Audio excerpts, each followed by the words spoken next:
Kalau lo bingung gimana caranya jadi ketua rohis yang baik, lo harus nonton video ini sampai habis. Karena di video kali ini gue pengen ceritain pengalaman gue ketika gue jadi ketua rohis di SMA waktu itu. Oke, langsung aja kita ke pembahasannya. Gue sedikit cerita dulu. Jadi sebelumnya itu gue di SD dan SMP itu gue gak pernah ikut organisasi sama sekali. Dan di SMA ini sebenarnya gue pengen keluar dari zona nyaman gue gitu, karena gue ngeliat saudara-saudara gue tuh pada aktif di organisasi dan kayaknya seru gitu. Kalau misalnya kita kumpul, mereka suka bahas organisasi gitu.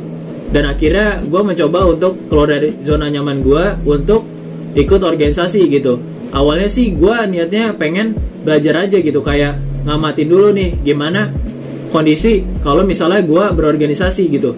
Oke, karena gue mutusin untuk pengen keluar dari zona nyaman gue, akhirnya gue mutusin untuk masuk ke organisasi rohis. Jadi gue bisa belajar banyak nih gimana caranya organisasi, tapi dalam konteks keagamaan gitu. Jadi dua-duanya tuh gue rasa dapet gitu. Dan akhirnya gue masuk di organisasi rohis ini. Di kelas 1 sih gue ngejalanin biasa aja gitu sebagai anggota rohis, kayak mentoring lah, kayak belajar ngaji, disuruh baca Quran gitu kan, disuruh baca hadis gitu. Pokoknya kegiatan-kegiatan Islam juga kita adain dan gue jadi panitianya gitu, karena gue anggotanya. Dan akhirnya gue naik ke kelas 2 SMA, dan disitulah awal mula pemilihan ketua rohis dan diadakannya kegiatan LDKR. Buat yang nggak tahu LDKR itu apa, LDKR itu kan latihan dasar kepemimpinan rohis. Jadi tujuan dari kegiatan itu adalah untuk mencari penerus ketua rohis gitu. Dan di LDKR itu sebenarnya gue juga nggak nonjol-nonjol amat gitu. Banyak teman-teman gue yang lebih bagus sih daripada gue, kayak lebih aktif, lebih suka ngejawab, lebih sering ngasih pendapatnya, lebih sering ngasih ide-idenya gitu. Dan menurut gue di situ juga gue nggak ada kepikiran buat gue jadi ketua rohis gitu, buat gue disuruh maparin visi misi yang gue buat gitu. Tapi pada akhirnya besoknya setelah selesai dari kegiatan LDKR itu, gue disuruh maparin visi misi yang udah gue buat untuk pemilihan jadi ketua rohis selanjutnya gitu. Dan di situ juga gue nyadar kalau visi misi gue tuh nggak bagus-bagus banget gitu daripada teman-teman gue yang lain. Karena teman-teman gue tuh rata-rata emang udah pernah ikut organisasi dan udah tahu gitu gimana caranya supaya buat visi misi itu lebih bagus. Dan kan di situ setelah buat visi misi kan ditanya jawab tuh.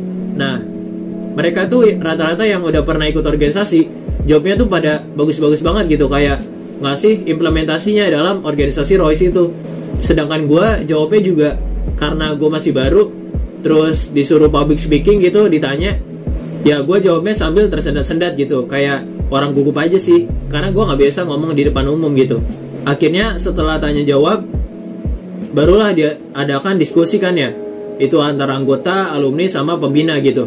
Nah disitulah gue dipanggil lagi masuk sama teman-teman gue yang disuruh visi misi tadi ke dalam ruangan diskusi, dan akhirnya gue kepilih jadi ketua rohis. Dan gak tahu kenapa di situ gue dipilih jadi ketua, dan ini adalah awal mula dari kesengsaraan gue ketika gue jadi ketua. Kenapa gue bilang sengsara? Karena gue benar-benar kaget banget sama transisinya ketika gue jadi anggota dan ketika gue jadi ketua gitu. Benar-benar kaget banget, benar-benar stres banget di situ. Hampir gue pengen ngundurin diri sih waktu itu.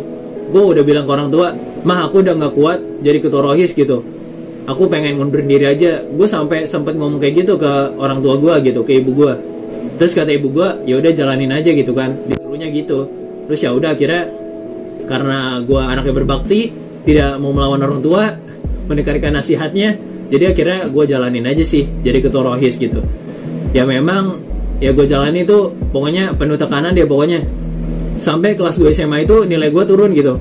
Kayak di situ gue bener-bener kayak overthinking banget gitu. Kayak gue biasanya orang yang bener-bener ambis di kelas, dan sekarang karena gue jadi ketua gitu, ada tanggung jawab yang lain, gue harus bagi waktu gue sebisa mungkin untuk belajar dan organisasi gitu. Dan awal-awalnya sih bagus-bagus aja gitu, kayak teman-teman gue masih pada care dan peduli sama gue ketika gue jadi ketua rohis gitu. Karena ya memang semangatnya masih membara-bara gitu ya awal organisasi gitu. Kayak proker dijalanin alhamdulillah selalu lancar gitu, sampai pada akhirnya ngejalanin proker tafakur alam. Nah tafakur alam ini adalah proker yang diadain di luar sekolah, jadinya tanggung jawabnya itu harus besar gitu kan.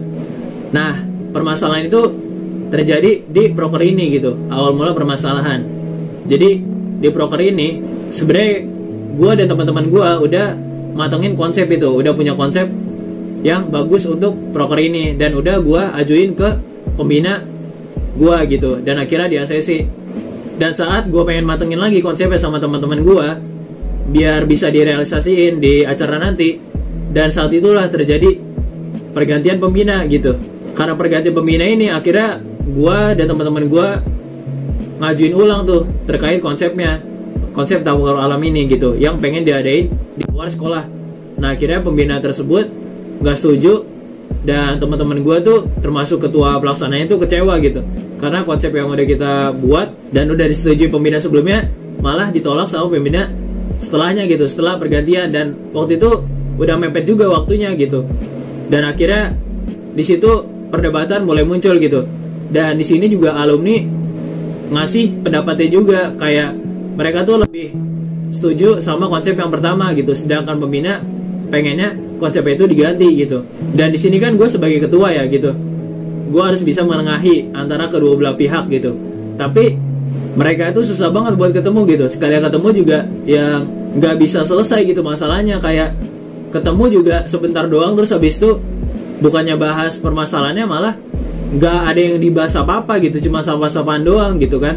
Akhirnya susah lah nih konsepnya gitu, terpecah-pecah gitu di anggota gua gitu. Kubunya ada yang kubu pro pembina, ada yang kubu pro sama alumni gitu. Dan disinilah awal mula kehancuran dari rohis gua gitu. Kayak susah banget ngaturnya anggota-anggota gua yang udah kepecah-pecah gitu kan. Dan malah ada yang jadi nggak aktif gitu, karena dia tuh pengen netral tapi susah gitu, dan akhirnya malah nggak aktif di rohis. Sampai-sampai waktu itu gue inget banget ketua pelaksananya tuh malah nangis gitu, karena dia maparin konsep yang pertama, terus dia ngejelasin ke pembina supaya konsep pertama itu bisa dipakai gitu, karena ini keinginan alumni dan uangnya ada di alumni gitu, supaya dananya bisa cair. Tapi pembina malah nolak mentah-mentah dan pengen ketemu alumni, dan ketika ketemu juga nggak bahas apa-apa gitu kan, cuma sapa-sapaan doang. Dan akhirnya ya nggak selesai-selesai masalahnya, dan nggak ketemu-temu tuh titik tengahnya gitu, jalan keluarnya. Sampai pada akhirnya waktu itu udah mepet banget sama waktu yang udah ditentuin buat acaranya. Ya gue sebagai ketua rohis, gue mutusin untuk kembali lagi ke pembina gitu. Ya walaupun teman-teman gue tuh banyak nggak setuju gitu, kalau misalnya gue ngikutin saran dari pembina gitu.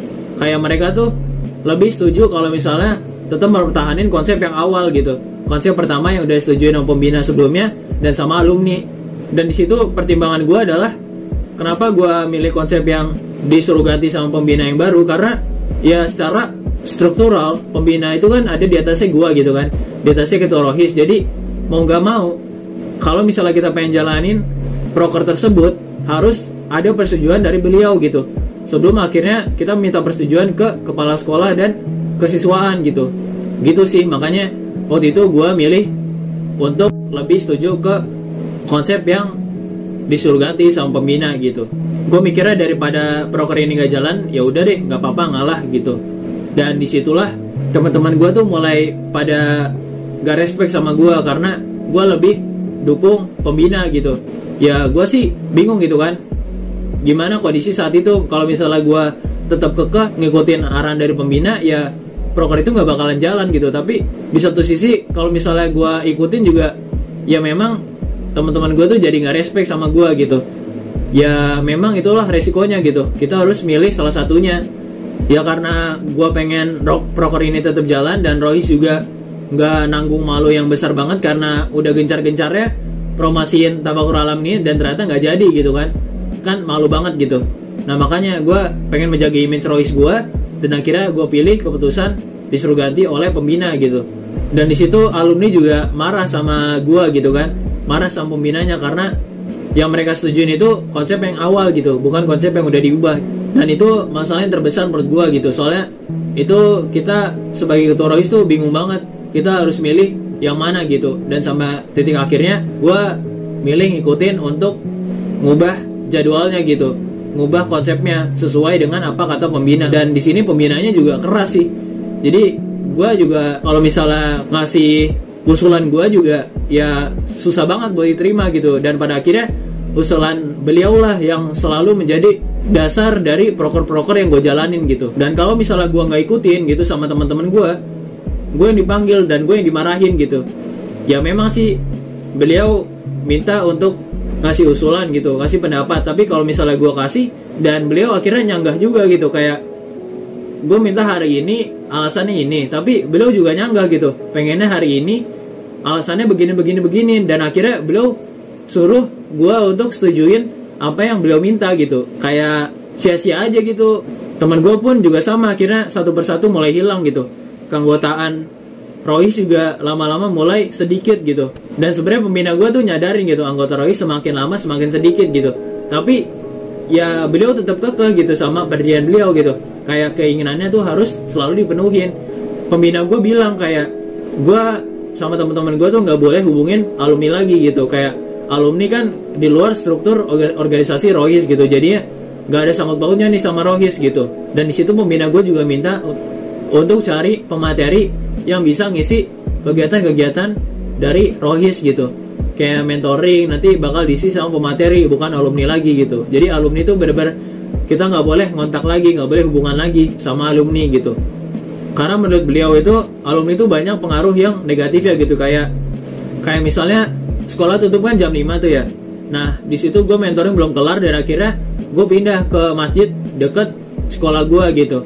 Nah pembina tuh sering gak setuju gitu, karena kalau di luar sekolah itu udah waktunya pulang gitu kalau kata beliau. Tapi alumni pengennya kita tuh tetap mentoring gitu sampai benar-benar selesai materinya gitu, sampai sesi tanya jawab juga selesai gitu. Ya walaupun alumni sih bilang kalau misalnya mau izin ya izin aja gitu, jadi tanpa paksaan gitu. Dan di sini yang gue nggak suka tuh adalah kayak kalau misalnya setiap kali gue mentoring sama alumni tuh, kenapa anggota gue tuh nggak pernah serak sama pembina gue yang baru, dan pembina gue nggak pernah serak sama alumni itu karena mereka berdua tuh kayak alumni selalu ngejatuhin nama pembina nih, dan pembina juga selalu ngejatuhin nama alumni ini nih. Jadi kayak gue tuh susah banget nyari titik temu antara mereka, karena itu kayak teman-teman gue tuh tercuci otaknya sama mereka berdua ini nih gitu. Kayak pembina suruh jauhin alumni karena alumni itu buruk bla bla bla bla bla. Alumni juga bilang pembina tuh kayak otoriter atau apalah segala macam gitu. Kayak akhirnya kita disuruh untuk ngejauhin atau untuk gak ngelaksanain dari perintah-perintah pembina ini gitu. Jadi buat gue sebagai ketua Rohis tuh susah banget untuk cari titik temu antara kedua belah pihak itu gitu, karena teman-teman gue tuh udah tercuci otaknya sama mereka gitu. Kayak gue juga sebagai ketua juga gak punya pengaruh banget gitu, karena kan gue sepantara sama mereka gitu usianya ya. Susah banget bener-bener buat cari anggota yang sepemahaman sama gue gitu. Ya ada beberapa orang aja sih, tapi ya dengan beberapa orang itu bakalan susah banget kalau misalnya gue buat kegiatan yang kayak sifatnya harian gitu. Jadi di Rohis dulu tuh gue ada kegiatan untuk bersih-bersih masjid gitu selama setiap seminggu sekali gitu. Nah disitulah kayak anggota-anggota yang nggak respect sama gue tuh nggak ada gitu, pada hilang. Dan akhirnya yang sepemahaman sama gue ini doang yang ikut gitu, dikit banget gitu. Asli capek banget di situ. Gue juga bingung gimana cara nyatuinnya gitu, gimana cara kembali kayak dulu lagi gitu. Karena ya bener-bener susah sih menurut gue gitu. Udah kecuci otaknya, udah beda visi misinya, udah beda pandangannya. Jadi ya kalau gue ngomong juga nggak didengerin gitu, karena gue seumuran dan nggak ada yang bisa dicontoh dari gue juga yang baiknya gitu kayaknya. Makanya teman-teman gue juga akhirnya pada nggak aktif, dan ya begitulah organisasi Rohis gue juga makin lama makin redup gitu. Dan kalau misalnya ada proker yang pengen diadain itu, ya mereka ikutan sih gitu, kayak ngebantu. Tapi pada dasarnya bukan karena mereka pengen menyukseskan acara proker Rohis gitu, tapi ya pengen menuntaskan tanggung jawab aja gitu. Dan akhirnya ya gue juga sebagai ketua bisa apa gitu kan, nggak bisa ngapa-ngapain juga karena visi misinya udah beda gitu. Dari awal bukan pengen mensukseskan Rohis, tapi ya jalanin tanggung jawab aja gitu. Pelajaran yang lo bisa ambil dari cerita gue tadi itu adalah, jadi yang pertama lo harus bisa jadi penengah di antara kubu-kubu yang berbeda pendapat. Terus yang kedua adalah lo harus bisa dekat sama anggota-anggota lo gitu. Lo harus bisa sepemahaman, sepemikiran sama mereka, supaya ketika lo minta lakuin sesuatu sama anggota lo, maka dia mau ngejalaninnya dengan ikhlas dan maksimal gitu, dengan performa terbaik dia gitu yang bisa dia berikan. Jadi lo benar-benar harus deketin anggota lo, jangan sampai lo lepas, lo biarin aja kalau misalnya dia punya masalah sama organisasi Rohis lo. Pokoknya segala masalah anggota Rohis lo pokoknya harus tahu deh gitu. Masuk ke poin yang ketiga, yaitu adalah lo harus bisa jadi teladan atau contoh bagi teman-teman lo, bagi anggota-anggota lo, bagi ya pokoknya warga sekolah deh.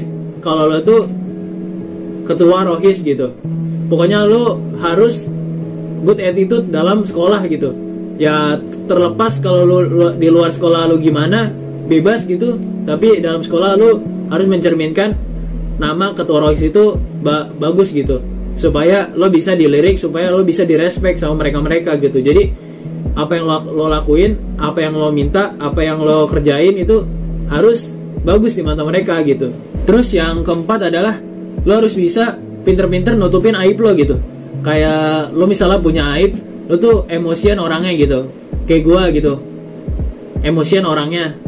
Dan lo harus bisa nenangin diri lo supaya lo tuh gak emosian gitu sama anggota-anggota lo, sama teman-teman lo gitu. Jangan lo lampiaskan emosi itu ke teman-teman lo gitu. Jangan lo harus bisa nahan itu dan lampiasin ke hal yang lain deh pokoknya. Tapi yang gak negatif juga sih, jangan kayak ngerokok, jangan kayak malah narkoba gitu, jangan ya. Pokoknya ya lo lampiasin kayak main game gitu, nggak apa-apa sih gitu. Terus yang kelima adalah kalau lo pengen ngejalanin suatu program kerja, lo harus bisa kritis dalam merancang program kerja tersebut gitu. Kalau bisa termasuk sampai anggaran-anggarannya gitu. Lo harus rancang anggaran-anggaran program kerja yang lo pengen buat itu bener-bener realistis gitu, bener-bener kayak lo udah survei nih. Misal lo pengen buat kegiatan kurban gitu, nah lo bener-bener tanya tuh sama penjual sapinya sama penjual kambingnya tuh berapa harganya, terus lo baru tulis tuh di situ anggarannya berapa nih kisarannya gitu, kayak gambarannya. Dan gambarannya itu udah lu survei gitu, jadi bener-bener bukan gambaran dari tahun lalu, bukan gambaran dari yang nebak-nebak gitu. Lu bener-bener harus tahu gambaran dari yang lo udah survei gitu.